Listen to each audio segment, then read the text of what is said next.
बिना सोचे समझे शॉपिंग करने की आदत या बिना किसी खास मकसद के लोन लेने की आदत से कोई भी कर्ज की जाल में फंस सकता है। इससे आपकी इनकम समझ में नहीं आती और आप कर्ज के जाल में फंसते रहते हैं। ऐसे में अगर आप अपने एसेट्स को बचाना चाहते हैं, बढ़ाना चाहते हैं, तो इसके लिए सबसे पहले आपको अपने पुराने कर्ज को खत्म करना होगा।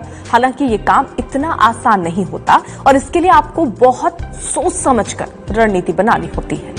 आइए जानते हैं कि कर्ज के जाल से निकलने के लिए किसी भी व्यक्ति को किन तरीकों को अमल में लाना चाहिए।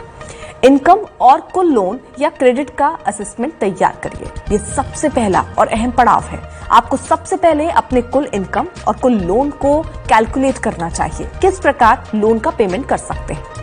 सबसे पहले क्रेडिट कार्ड के कर्ज को निपटाइए।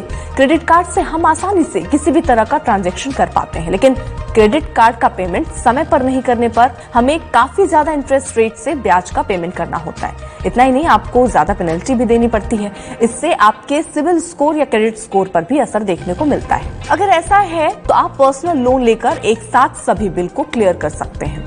क्रेडिट कार्ड के इंटरेस्ट की तुलना में पर्सनल लोन काफी कम दरों पर मिल जाता है। हमेशा क्रेडिट कार्ड के पूरे बिल का पेमेंट कीजिए।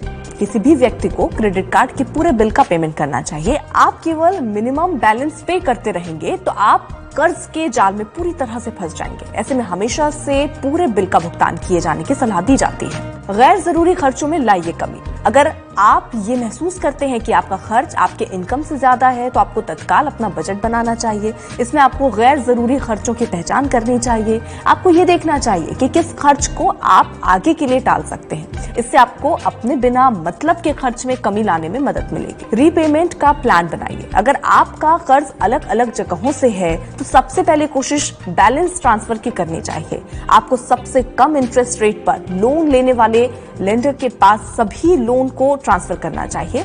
इसके अलावा आप ऐसी प्रॉपर्टीज को बेचने के बारे में भी सोच सकते हैं जो आपके काम का नहीं है या जिससे किसी तरह की इनकम जनरेट नहीं होती है।